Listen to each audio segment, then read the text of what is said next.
how are music royalties distributed?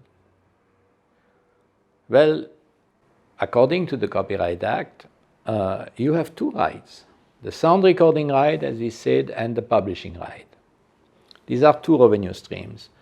Sound recording rights are paid directly to the label or through PPL. Publishing rights will come through IPRS. So let us say a song is sold at the end, for the end user, 100 rupees. From this 100 rupees, the one who sells it, Apple Music, whatever, Spotify, they will keep a margin, 30%, 35%, whatever. Then they will hand it, the rest will be divided to the two societies. Let's say what comes is 100 rupees.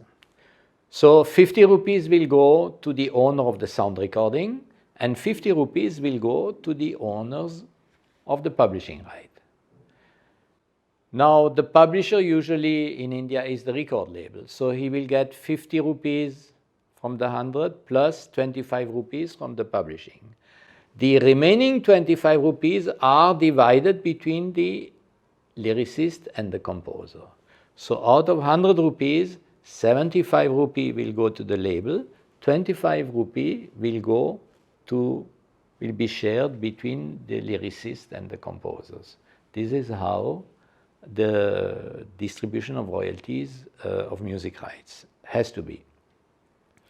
It is not that some people believe that I should get 50% of everything. No, you can get only of what right you have. And your right, you don't have a right in the sound recording. That belongs to somebody else. So you get 50% of your right. So usually it is shared this way: 100 rupees, 50 rupees goes to the owner of the sound recording, 50 rupees goes to the owners of the underlying rights. Now this 50 rupees then is shared, 25 rupee the publisher, 12.5 rupee the lyricist, 12.5 rupee the composer. And if there are more, it will be further divided. Now let us say you're self-produced. So you're the owner of the publishing, you're the owner of the sound recording. So the share is the same. Out of 100 rupees that come, 50 rupee is for the sound recording, which is yours. And of the 50 rupee of the publishing, if you are the publisher, you take 25 rupee. And if you are the composer, let's say you're the composer, you take 12.5 rupees. So 12.5 rupee will go to the lyricist, and the rest is yours. That is how the royalties are distributed. Okay, one last important person in the industry is the lawyer.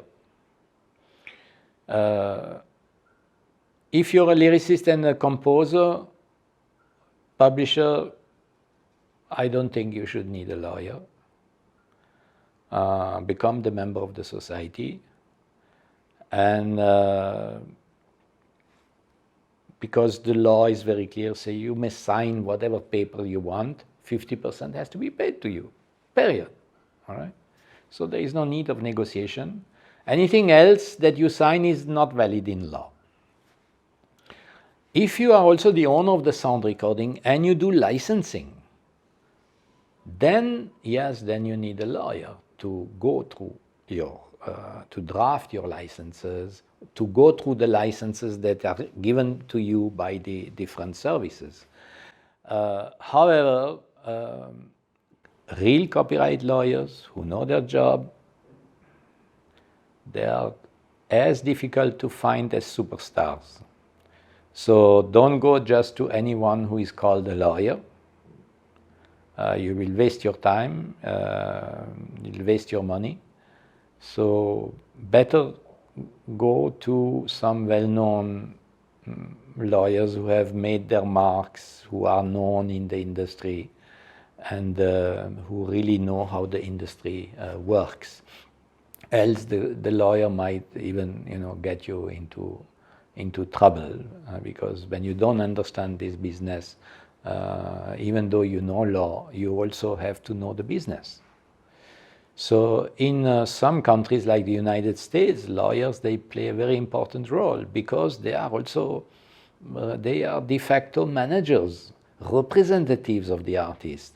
They are friends with the labels, they know, they are, so in such an environment, lawyers become very important. But such lawyers, there are none or hardly one or two. So it doesn't exist in the country as yet. Hopefully, maybe one day it will come up. But again, if you're only a lyricist or a composer, forget about the lawyers. You don't need a lawyer. So to recap, if you're a lyricist composer, become a member of your copyright society. If you're not a member, you have your eyes to cry. That's it.